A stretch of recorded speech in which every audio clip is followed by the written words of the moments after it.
so much for joining us for another edition of the Bloody Legends with Jai, that Aussie metal guy, and Jim Taylor, brought to you by crank.com. Make sure you're a bloody legend and hit that like and subscribe. G'day, how the bloody hell are you all going? It's Jai, that Aussie metal guy, and my co-host, JB Jim Taylor. This is the Bloody Legends podcast, and the bloody legend we have on today is Mr. Mark Sugar of Black Sites, who are due to release their latest album, The Promised Land, which I believe is the fourth album from you guys. It does come out 6th of September, and the World on Fire single has already been released. It's an absolute ripper. Mark, cheers for joining me, my friend. It's been a few years since we've had a chat. Yeah, man, like I was saying, it's great to be back. Thank you for having me. This is great. Absolute bloody pleasure. How have things been going for Black Sight since we last talked prior to this album? Things have been good, man. It's been busy. We've mostly been occupied working on new music, this new record, like you mentioned, and took a lot of effort, spent a lot of time putting it together. Turned out really cool, I think. And like you said, it's coming out September.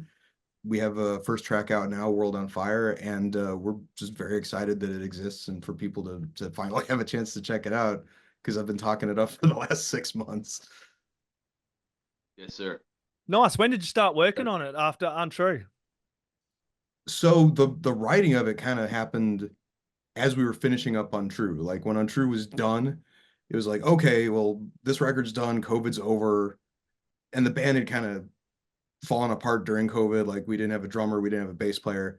So Ryan and I put it back together. We had Brandon White join on drums, who's fantastic. And for a minute we had Ryan's brother Greg on bass. He ended up not sticking around for the record, but we kind of put the lineup back together, and after COVID we found ourselves with all this new material, all these new ideas that we had kind of been sitting on when we weren't sure what to do. So, and it was cool because we actually were able to interact in person and kind of work on it a little more, massage it into more complicated, more progressive songs than before. Like there's a 12-minute track on this record, which is stupid, but it turned out really cool. That's awesome though, for real. Yeah, I mean it went in a couple. Oh, sorry. No, go ahead. There was a delay. I'm sorry. Go ahead, sir. Oh no, I'm sorry. I might have been on my end. No, we just, it's only 7 songs, but we took it in a couple different directions that are new for us. There's some, new lineup, new drummer. It's mixed by a different guy this time around, so it's a little different for us. And I'm personally really, really happy with how it turned out. We had a couple guests on lead guitar too, which turned out awesome. Tom Draper, who is in Spirit Adrift and used to be in Carcass, threw down a solo on a track. So yeah, 1 degree from Bill Steer, coolest thing ever. And yes, yeah, right. And Matt Johnson from Pharaoh, who's the best guitar player I've ever personally met. He does one track on the record. Yeah. Yeah, that's cool. They're really cool tracks. Dread Tomorrow was the one that Matt's done, which is an absolutely ripping track. People, once this album comes out, you really got to get your hands on it. And then that track with Chasing Eternity with Tom is absolutely unreal. He does some great work with Spirit Adrift now, which is really worth checking out. And that 11-minute track clocks in at like 11:42, and I kind of find myself gearing towards the more epic tracks. I was chatting to Paul Bearer and they said the same thing. He's like, man, I'm leaning towards the longer tracks as well. And it happens to be the title track of the album. Tell us a little bit about that one. Yeah.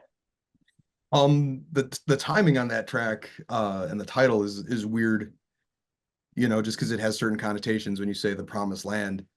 We had written and recorded this entire record before any of the stuff that's happening in the Middle East right now. Actually, that's not true. I recorded vocals for that song the morning of October 7th last year when the first attack started. Like I had my recording software open on one screen, and on the other screen I had CNN open, and it's like, oh, they're blowing shit up. And I thought about it, and it's like, if you wanted to change the name of the song or change the words, this would be a really good time to do that. I was like, nah, I meant what I said, and I kept it. But the song's not specifically about any of that stuff because it was before it happened. But the general idea of it is, I was just thinking about how I grew up and just how cultures and religions generally attach themselves to the idea of land and God promising people land. That seems to happen a lot in ancient religions. Oh, this is our, God said we could live here. And of course, there's never a consensus on that. No one ever agrees what God promised to who. But I think we're at a point where it doesn't matter. I think if anyone's taking Right. sides on that stuff, they probably missed the point, really. Mm. So, oh, I'm sorry.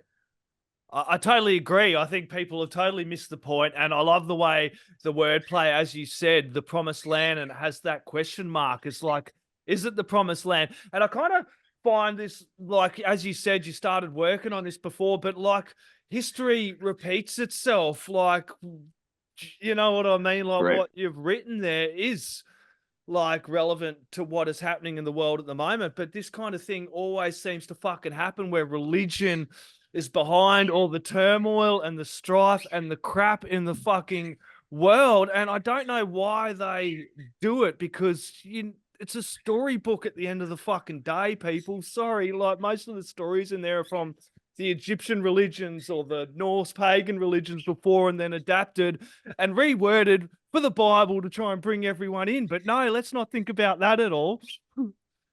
Yeah, and Right. not to rant about that, not to get on a tangent, but like all the people who wrote those books those people knew less about the world than like little kids do today. Yep. They know less about the world than the average kindergarten student. They knew nothing about science.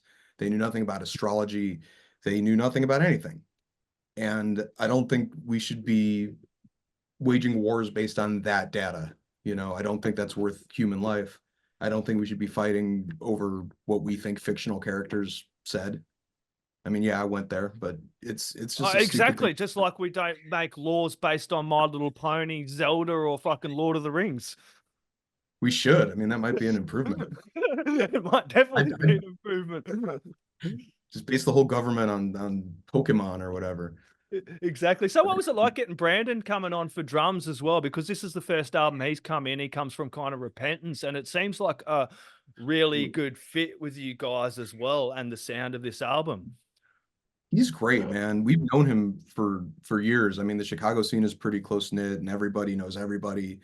All the people who have been in Black Sites, I know it's like an extensive list of people now. We've had some turnover, but like all the people who have been in the band go back decades. We're all friends. We all know each other. We all see each other at shows. We've all been in bands together, and Brandon's no exception. The thing with Black Sites that's fun is like we're sort of this weird, almost rock band, more 70s style, more old school, but all of us played in like death metal bands. We all came from extreme stuff, and he's no exception. He's been playing in death metal bands for years. Repentance is bordering on that, I guess, a little more hardcore, I guess. But to get him to play in this style, which he certainly can do and is gifted at, that was just cool to see that different side of his playing. His playing is really, he plays like hooks on drums. He has fills that are really memorable and catchy and stand out. His style is very fluid, almost jazzy, like very, very prog rock to me, very natural feeling. And between his playing and the way it got recorded, I think it turned out really cool. It's very, very different from the records we did before with Gary on drums, which are also great. But it's just, if you're 4 albums in, it's cool to do something that just sounds completely different, just to keep it interesting. You mentioned too you mentioned black metal and you mentioned jazz, and that's so interesting. Like hearing y'all's record, it was like, how can we take 2 extremes and then create hooks out of that? And that's I think that's really cool that you guys did that, and that must be insane to play like kind of heavy metal hooks or aggressive hooks with a jazz drummer. What was that? Did you have to do was it a drastic change for you guys to try that? I mean, I think we adapted to it well. The songs are the songs. Yeah. They kind of however they were going to go either way, but just Absolutely. Yeah. having that different rhythm section, like especially for the rehearsals leading up to it with Greg on bass, and unfortunately he's not on the record, but he was a straight up like jazz and funk dude. So we had the That's same crazy. we had the same vocals and the same guitars coming from that same sort of thrash-ish background, you know, heavy metal, heavy Correct. prog, but with this very fluid, very, you know, loose, convoluted rhythm section behind it, as Yeah. opposed to a more straightforward metal, you know, rhythm section. And I wouldn't say we're playing jazz. I don't think it sounds like jazz really to anybody, but No, just no. having that different influence and different chops, you know, I think it feels different than the last two records for sure. And the other thing with us is it's almost like a band that's a vacation for death metal guys. Yep. You know, here, join Black Sites. That's You don't cool. have to play black beats. You don't have to do double kick. You know, there's no harsh vocals. We don't have to trem pick anything. It's a totally different style of playing. Just the physicality of it is so different that I think it brings out different stuff in people who you know, even whose playing we're familiar with in other Right. bands. I think it just lends itself to a different approach, and it brings something out of people that you normally wouldn't hear. Exactly. And you That's guys have awesome. always had That's that awesome. prog influences, but you also mix in these real 70 vibes in this. I've noticed I kind of some of Like the progressive. instrumentals and the rhythms on this, I kind of found myself like, man, remembering bands like Zeppelin, kind of that kind of vibe and feel to it, with that Right. kind of doomy, proggy stuff. And it must be kind of fun creating music, as you said, coming from this death metal band, but also having fun with Black Sites as well, experimenting with the music and not sitting in an exact set routine for your music, or set, you know, this is how we do it for this. And you know what I mean? Having a little bit more fun and kind of enjoying it a little bit more, and coming back to the enjoying of the songwriting process as well. Yeah, I mean, my outlook on it, you know, before it's a band, it's always an idea for a band. Yep. And the concept for Black Sites, the fundamental idea behind starting it was, this isn't a metal band. This is the heaviest, like 1982 rock band ever. Like if you were at the darkest, most miserable, devastating 1981, 82, or late 70s heavy prog rock band, this would be that. You know, it's a descendant of Black Sabbath, and like you mentioned, Zeppelin. It's weird. I was never a big Zeppelin guy, but I became a really big Jimmy Page fan. Yeah. Separate from Zeppelin. That kind of influenced this record a lot too. Just his production styles and his choice of guitar sounds and rhythms, and just the way he would produce records, the way he would create. I was more into that than any specific Led Zeppelin song, I would say. But yeah, he was an influence for sure this time around. Nice. I noticed you kind of recorded at Electrical Audio Studios as well. Did you do the whole album there, or? We did the drums there, just the basic tracks. Yep. Now, you know how it is today. Nobody records everything in the same place. I would have loved to do the whole thing there. That experience was fantastic. That place, I mean, you know, growing up in Chicago, you hear stories, you hear about that place, and it lives up to every single thing you heard. That place is great. We got awesome sounds. I swear to God, man, when we left the studio and I was listening back to what we had recorded, I'm listening on headphones. I have the drums up real loud, and I was like, shit, this sounds a little bit like In Utero.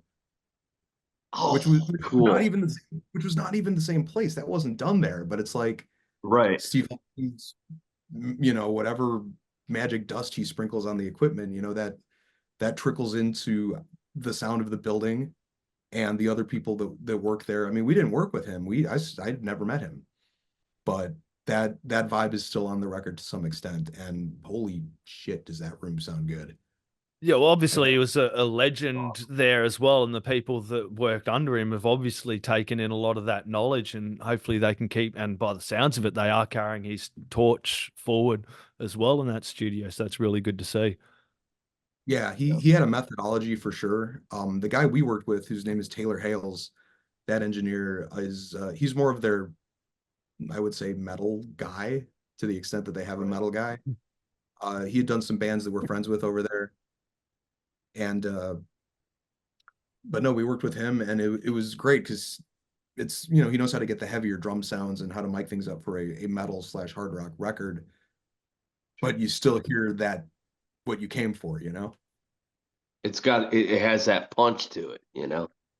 Yeah, That's exactly that. Yeah, it's cool. And like the yeah, yeah. That's what. What did you record as far as instrumentation? What were you I love gear. So what were you using as far as like guitars and all that kind of thing? So it's weird because I used to be very by the book, you know, I play Gibson guitars and amps made by bigger companies and stuff, and now everything's kind of Sure.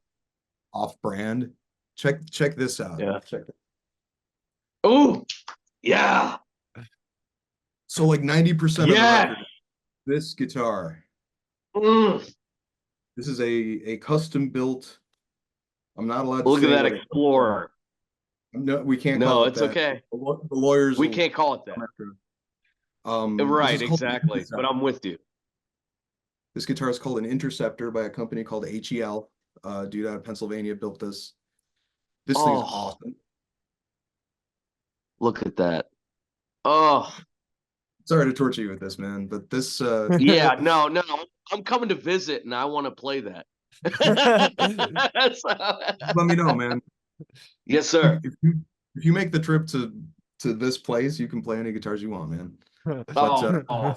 Really? But gear wise, it was this guitar for the most part. I got a couple others that I used for little bits. Yeah. There's a Friedman amp head. Oh, wow. It was on the, yeah, it was my first time using that. I bought it from some random guy after the last record. Pretty sure it's stolen. Nice. It sounds awesome. May or may not be. Allegedly. Or may not be. I have no idea. Right, allegedly. Allegedly. I like Wasn't it. stolen by me, so I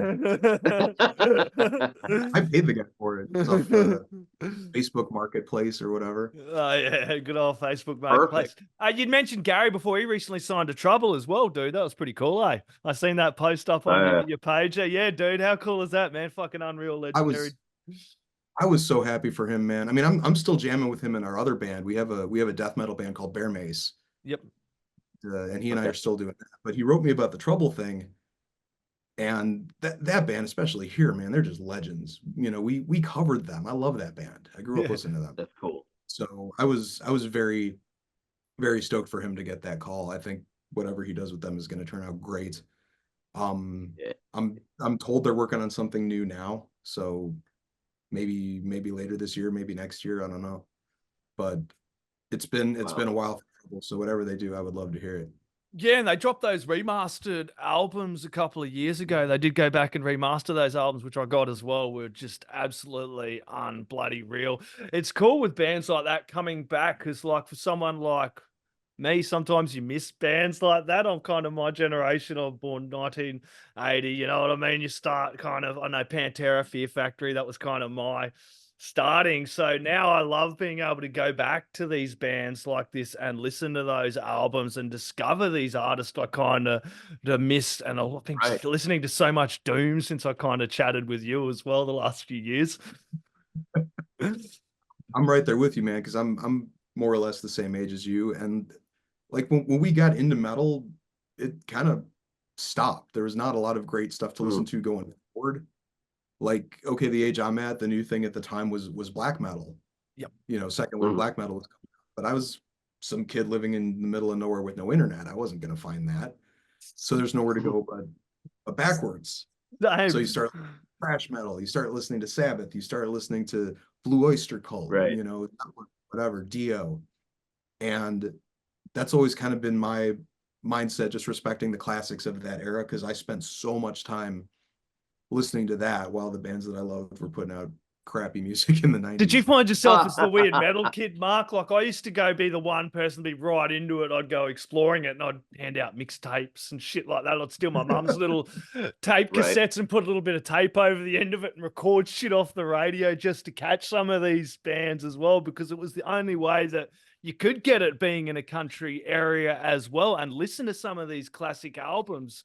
But that being Sure. said, it's a question of asked some bands the last few weeks. You know what I mean? The way the music the music industry is set at the moment, some of these classic albums we kind of love and adore now, and we look back, you know, bands from Led Zeppelin, Trouble, and these amazing albums, if they were brought out today, would they have the same impact? Because the way people digest music and listen to music, you kind of feel like people are forgetting whole albums. You know what I mean? It's very different now, and especially even since I would say since COVID ended, I've noticed a pretty drastic change in how people's attention span works and how oversaturated it is with music. There's so many bands now, and everyone's kind of rushing to put stuff out because there was 3 years where they couldn't or they didn't want to. Mm. So even me, I find myself guilty of it. You know, I listened to the new Crypt sermon that just came out 2 days ago, whatever. Listened to the whole thing twice, moved on to something else. Loved the Crypt sermon record. Right now, I can't remember a note of it.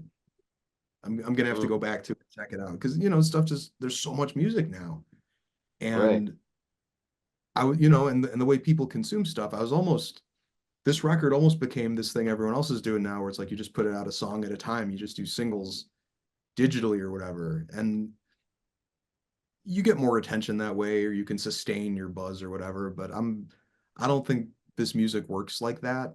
Like I don't think it fits that format. I think it needed to be all in one place and heard together.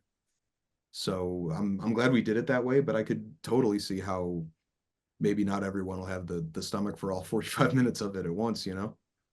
No, but then it's really good as well for bands like yourself when the fans do go out and buy those albums and buy the record, because it does lock you into that listening experience with the band that do take you on a journey, you know. And I felt like that with this album, and I do enjoy listening to whole albums, and that's one of the joys that I really do love, listening to whole albums, putting it in and kind of going on that journey, but also listening to some of the deep cuts when you keep playing that album over and over again, or you're listening to it a couple of times a week and you go, man, I'm loving this track at the moment. And then you come back and go, fuck, I'm loving this one. I kind of have those feeling where I come back and I'm almost listening to those classic albums again, where you kind of, oh yeah, that deep cut and that one, you know? So for me, I always have enjoyed the whole album experience as well. Dude. Yeah, I mean, I'm old school. I think that's the way to do it, at least for the records you're talking about, like stuff from the 70s and 80s and even early 90s. It was designed for that medium. You know, the self-titled Trouble record, perfect example. That's what, 10 songs. They're fairly short, but it starts a certain way, it ends a certain way. There's a flow to it. It tells a story in a way. And yeah, I could listen to just Psychotic Reaction or whatever. I could take one song out and just listen to that, but it's not the same. No, and it's moods for horses for courses. Some days you want to just listen to a track here and there, and other days you want to listen to whole albums. Not hating on anyone who likes it any other way, as long as you're cranking up some black sites, bloody hell, people, get into it. With the recording, did you have someone as playing bass for the recording? Because you did mention a couple of times. So how did that work, dude? So we've had some problems in the bass department as far as just keeping someone consistently in the band. There's never been any drama with anybody. Everyone's cool. We all get along. But whenever it's time to record, it's kind of fallen on me to do it, with some exceptions. So Jose, our previous bassist, had to bow out when we did Untrue. So I don't think it's any big secret. I played bass on Untrue. Yeah. And played all the bass on this one. Just I'd written the majority of the music. I knew how the bass went. And it was like, well, we could break in another new guy, or we could just do it this way. Yeah, well, I've seen some bands that have done it, opted to just not have the bassist and fill out the sound with the drums and, you know, and the guitar as well, a little bit as well. Is that something you've ever thought about, or is that something you guys do for when you're playing live? Like we play live, we're gonna have to get a bass player, and we'll Yep, okay. cross that bridge. when we come to it. But there's bands that are just 2 or 3 pieces. They don't have a bass player. They just tune the guitars really low and fill it out. Yeah. That's certainly an option. For what we do, like the music is composed in a way where the bass is actually playing something different. Usually it's a counterpoint. So just having a guitar with like an effect on it, you couldn't really. We were faking it at rehearsals for a while. I was playing guitar with like an octave effect on it to sort of sound like bass, just to fill out parts once in a while. Yes. It's like I love it. It was practical, but it's like I wouldn't want to do that live. Live it would have to be a 4-piece band at minimum. Bro. So Nice. when and if we play live again, we'll have to figure that out. Cool. I've got to mention that album art, dude, because I did mention the album art on the last one, on the Untrue album. We're going to talk about this one as well, man. It's cool, dude. Kind of sets the Look how scene for awesome. it sets the scene for the album. Like, that's kind of another thing I like about having physicals and records and that, and especially the vinyls, because my eyes with my glasses, you can actually see the fucking artwork a lot better as well. I'll say this, I just got the vinyls in, they just showed up, and I take no credit. I didn't draw this. I didn't make the records. I had nothing to do with it, but it looks really good on vinyl. Yeah, nice, dude. And it's such that's Alexander Goulet, our artist, the same guy who worked on Untrue. And I love this image because it's kind of the flip side of Untrue. It's white instead of black. Yep. And the imagery is similar, but the layout's different. And there's so much just crazy shit buried in here. Like there's just when I was talking to him about doing the art, I kind of threw out, the band Cathedral. Yep. Oh, so amazing band. Love them. But I mentioned the old Cathedral album covers because they were these huge, they were gatefolds, these paintings, and you could stare at them for hours. And there's just so much bizarre shit in there. These details you could stare at and pick apart if you feel like, if you have 2 hours to stare at an album cover. And this is kind of like a mini version of that. There's all sorts of Old Testament metaphors in there and other art bits to make you uncomfortable. I love how it comes out. It does kind of relate to the album and sits in really well there. Look, Mark, this has been an absolute pleasure, my friend. Have you got any more singles dropping before the release of the album? Like, don't have to mention which one or what the deal is, but yeah. There will be 2 more. I can't nice. mention what they're. I don't remember what order they're happening in, but you guys will hear a couple more songs in the coming weeks. There will be one in early July, and there will be one, I think, early mid-August before the album release. Nice. And best place that people can head over and support Black Sites and everything you've got going on, my friend? The number one place to find us is our Bandcamp page. That seems to be the thing to do now. So blacksites.bandcamp.com. We got vinyl. I just got shirts in. They're in a box right there. We have CDs. We have copies of all the old stuff, the other 3 albums. So that's the best way to find us and get at this stuff and hear it. Yeah, get along and support. I believe that's the best way. I'm always plugging Bandcamp out of anything. I know we all kind of listen to the streaming platforms, but if you do like a band, don't forget that those streaming platforms support them, dude. Don't support the bands in any way. The best way that you can support your band and the ones that you like is to get along and buy merch, buy albums, and even just buy the digital album over on Bandcamp. The best quality. You get FLAC, you get fucking whatever quality you want, but it is the best quality and the best sound and easily the best way to support your band. Going and buying some merch, a shirt, a CD, anything. That's the way we're going to support this scene and keep it going forward. Jim, do you have anything else to add in there, my friend? No, I don't. You hit that right on the head, brother. Yeah, it's like, go to Bandcamp, go download the record, buy the shirt, be invested in Black Sites, be invested in the band. Exactly, because I feel like the society gets all this music for free and then they all want to have a fucking whinge about it. Go buy the album, support the band, and then you can have something to fucking say.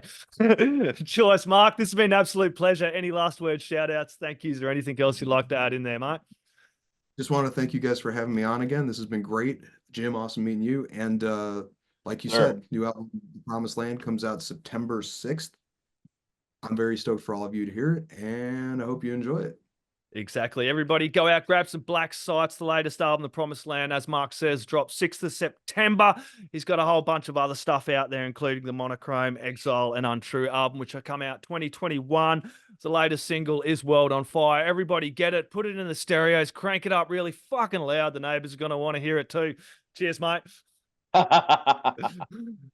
Oi, you're tuned in to Jai That Aussie Metal Guy, so make sure to hit that like and subscribe button so you don't miss any of his sick content. And remember, stay brutal, you legend.